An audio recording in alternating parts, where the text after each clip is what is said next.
Well, I've got myself up nice and early this morning and I'm just heading on down to a rock mark to see if I can pick up a few mackerel. Now, I've started growing a few gooseberries in the veggie plot, and I said that this year when the gooseberries are ready, when I harvest a few gooseberries, I'll go and see if I can pick up some fresh mackerel and enjoy the fresh mackerel with a gooseberry sauce, which is a classic combination. And it's all part of that catching and eating your own fish and maybe growing a bit of produce in the garden and enjoying the both together. Well, it's a bit misty this morning. We've got a bit of Cornish mist, which would be no good if I'd planned to go out on the kayak unless it was to clear quickly. But when it comes to fishing from the shore, fishing off the rocks this morning, I'm actually really pleased that I've got some low cloud cover. It's more likely that a few fish will be around. But no doubt in about an hour, 2 hours time, this will lift and the sun will break through. I'm going to be spinning for the mackerel this morning, and I brought a few spinners with me, but I'm going to start with this one, which is the 28 gram Dexter wedge. Now, I know the most productive way for me to catch a few mackerel would be to hurl out a string of feathers. But when it comes to shore fishing, I really enjoy catching them one at a time, either spinning for them like I'm going to be doing this morning, or float fishing for them. Yes, sure, if I'm on the kayak and I need to pick up a decent amount of mackerel quickly, then I'll go down with a fish vertically with a string of feathers or a string of sabikis and do it that way. But from the shore, I just find it a huge amount of fun and really sporty to catch them one at a time. For those of you that are interested in the tackle, I've got an 8-foot lure rod here. It's a 10 to 36 gram, and on that is a 4,000 size lure reel, which is loaded with 15-pound braid, and then joined to the end of the braid I've got about a 3-foot 15-pound fluorocarbon leader, and then a small link so I can just easily clip the lures on and change them if necessary. Right, off we go. At the moment it's exactly 3 hours before high water, so hopefully with this tide coming in and when the water starts to get a bit deeper, there'll be a few mackerel move in.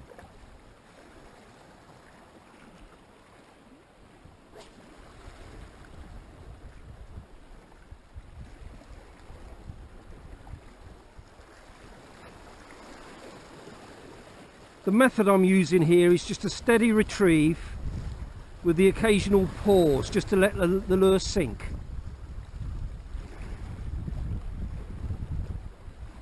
And we're in.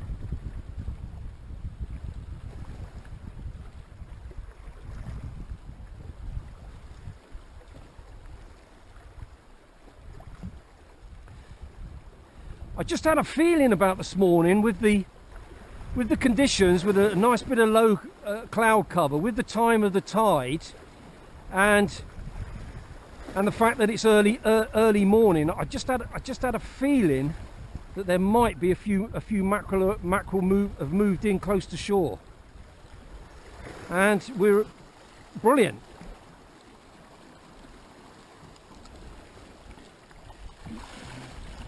You've got to be a bit careful when you get mackerel in. They're pretty good at getting themselves off the hook just when you're landing them. Right, good start. So definitely got the mackerel with the gooseberry sauce, but hopefully I'll pick up a few more.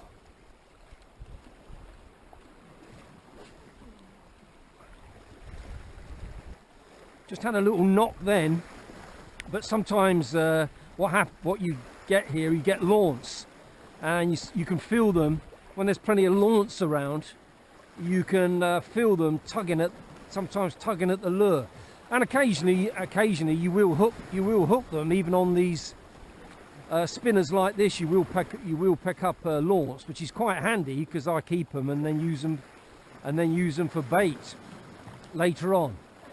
But the other thing, of course, is the more you feel the tugs of the launce or see the sand eels, the more chance there is of a few mackerel coming in to feed on them. So yeah, I always find it's great if I start catching a few sand eels or catching a few launce when I'm spinning. I always see that as a really good sign. I've just popped another lure on. This is a Dennet Super Sprat, 28 gram.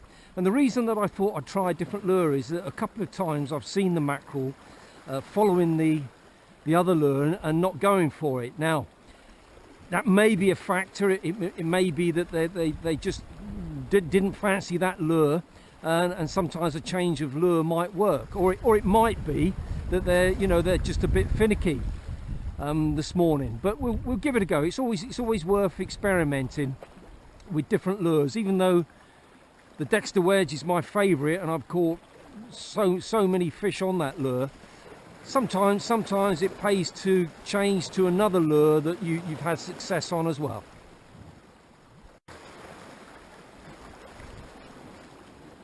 Hey, and we're in.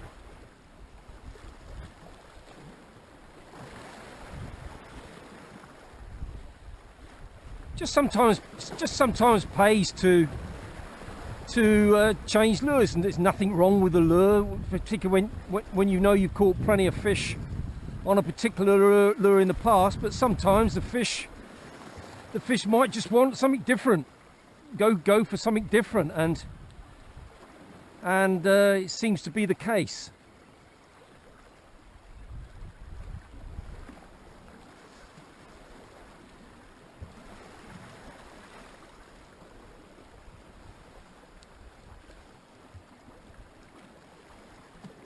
Actually, this is a decent sized mackerel.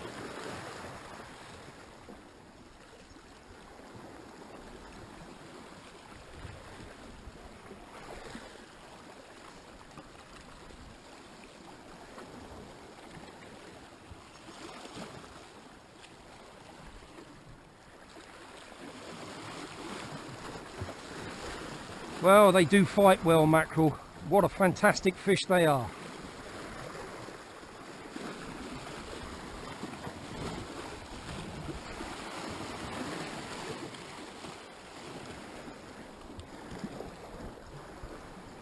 Well, that's going to go well with a nice gooseberry sauce. Brilliant. So glad I made the effort and got up this morning.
Well, I'm glad I changed the lure now. It's so strange how it works.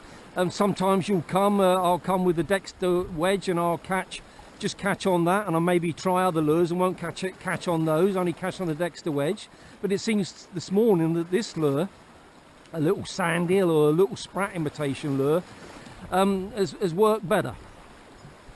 Well, the mackerel are definitely in now. This year, for me, certainly it's gone the same as last year. I never started catching mackerel from the shore. Different on the kayak when you can get out to deeper water, but I never started catching any from a few marks that I go to until the end of July. So they were very, very late arriving close to shore, and I've had a few trips, mackerel fishing trips, spinning over the last couple of weeks with no success, but now just recently I noticed that the sand eels are starting to show close to shore, and the launce, and of course that's always a good sign. And we're into early August now, and it appears, well, that the mackerel have moved in very close.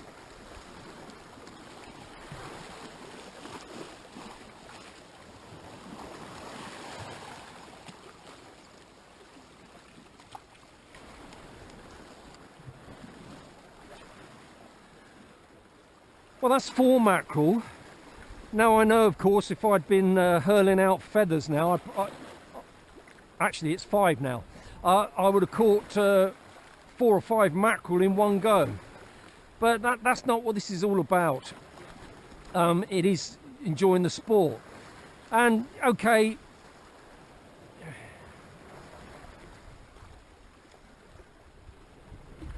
I lost my words there. That's one of the troubles you make in video, and I'm trying to focus on this fish and trying to explain things to you, and sometimes you think, oh my, what was I saying? Anyway, what I was saying is, yeah, sure, with a string of feathers could have caught what I've caught so far on the spinner all in one go. But the other thing, if I do get a good amount of mackerel this morning, and it's the same as if I do catch them on the kayak with sabikis, none of them will be wasted. They'll all be used. They'll all be, I'll eat some fresh, and I can keep them in good condition for about 3 days, and then I'll smoke some, and then maybe make some mackerel patty. But if I've got excess, contrary to what people think, you can freeze mackerel. Now, I wouldn't go to the supermarket and buy a manky supermarket mackerel and then take it home and freeze it.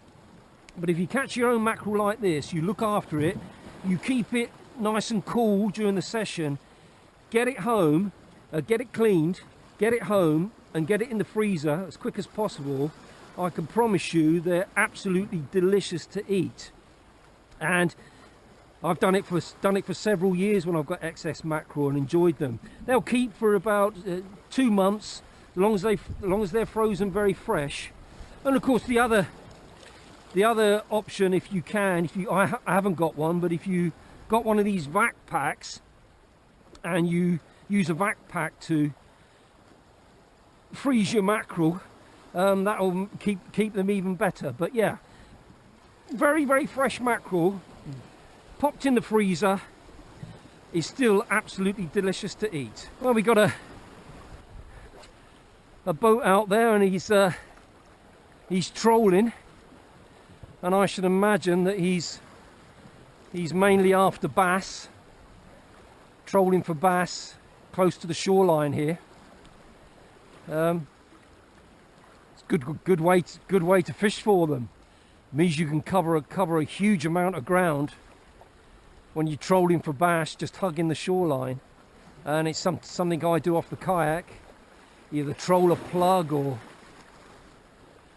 troll a soft plastic like a reg gill, something like that. And yeah, it can be a good fun way of catching them. And apart from that, you can sort of enjoy the scenery and the coastline as you're fishing.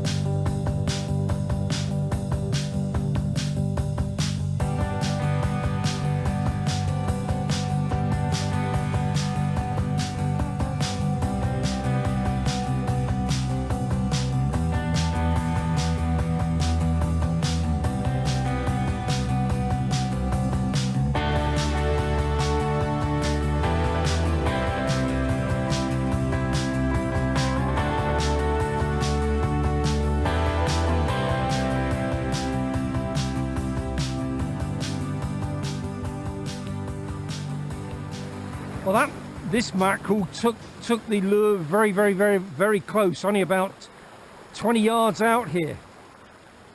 So I've mentioned this before, that when you're lure fishing, is just if you can, if it's clear in front of you, just keep winding right to the edge, because they will come very, very close.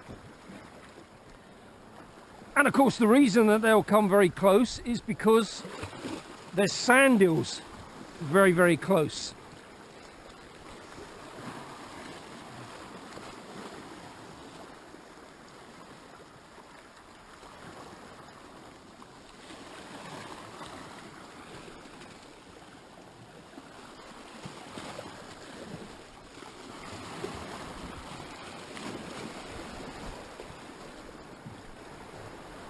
Looking at these conditions now, I wish I, oh, we're in.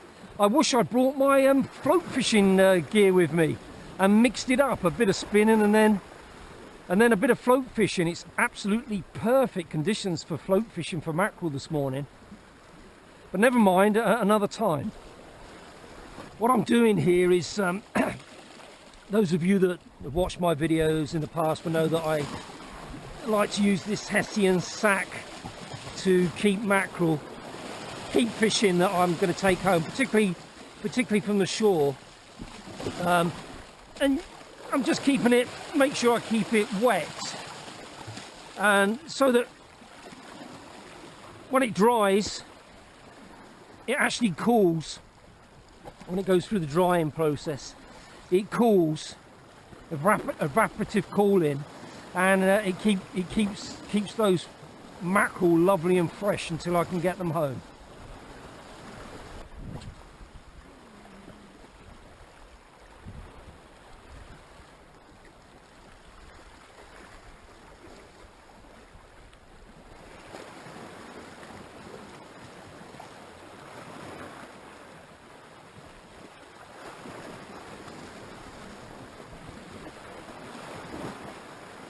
Right, this is going to be the last one.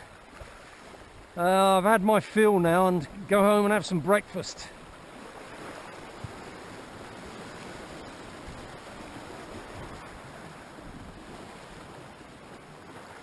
What happened with this mackerel, and this is a little tip for beginners, I felt the little knock, the little tap of the mackerel, and sometimes when you do that, if you just stop and let the lure drop, they'll take it rather than keep winding. And that's what happened this time. I just feel a little knock, just pause, let the lure drop down, and then they can sometimes take it.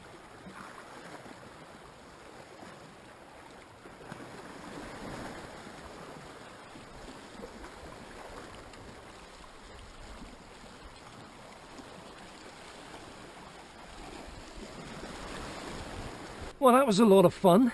Glad I got up now this morning. But I've had enough now. I could carry on fishing and catch more. They're still out there, they're still feeding. And it's still only about an hour and a quarter before high water. But I've had enough. I think I've got 11 there. Yeah, sure, I know I could have had 3 times that amount if I'd been using feathers. But that's more than enough. So I've got my mackerel for my gooseberry sauce, and I shall have keep a few more out to have fresh over the next couple of days, and probably smoke a few and maybe make some mackerel pate. And if I've got any excess, then they'll be frozen down to eat another day. But the main thing is that none of these mackerel will be wasted. So just got to get them cleaned up, and I'll get home and have some breakfast and a nice cup of tea. The plan was to have a couple of fillets of the mackerel with the gooseberry sauce as a first course, and enjoy just the mackerel and the sauce together, although you could add some new potatoes and some salad for a main course. The fillets are to be seasoned with some freshly ground black pepper, then simply shallow fried in a bit of olive oil and a small knob of butter. Grilling the fillets would be another good way.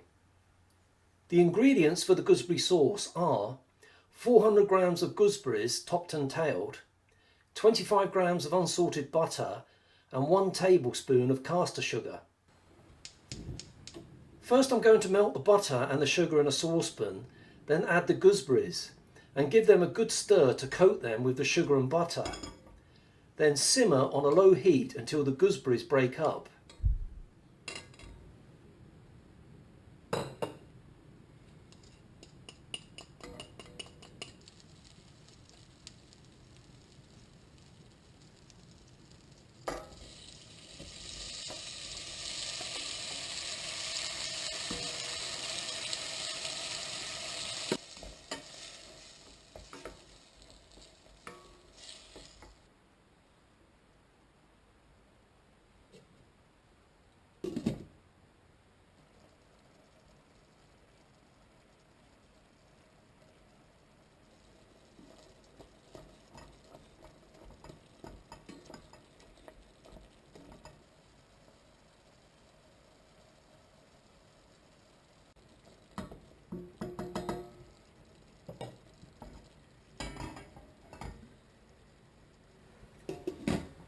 Now in with the mackerel skin side down.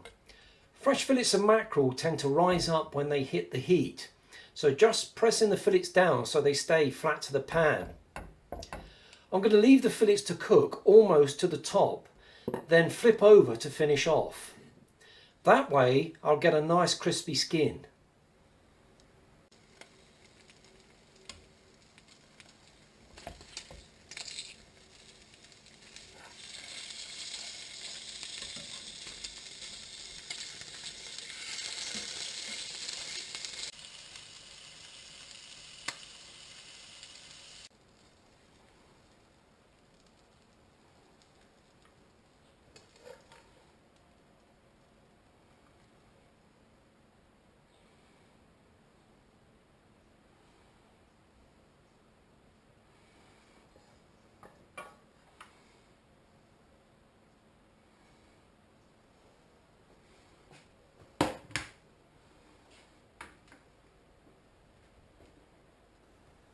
So there's our fantastic mackerel with the gooseberry sauce, made from homegrown gooseberries and served with some homemade bread. It's all part of that catching your own fish, growing some of your produce along with a bit of homemade. It's definitely worth the effort for the taste alone, let alone the joy of doing it. So once again, I hope you found that useful, and many thanks for watching.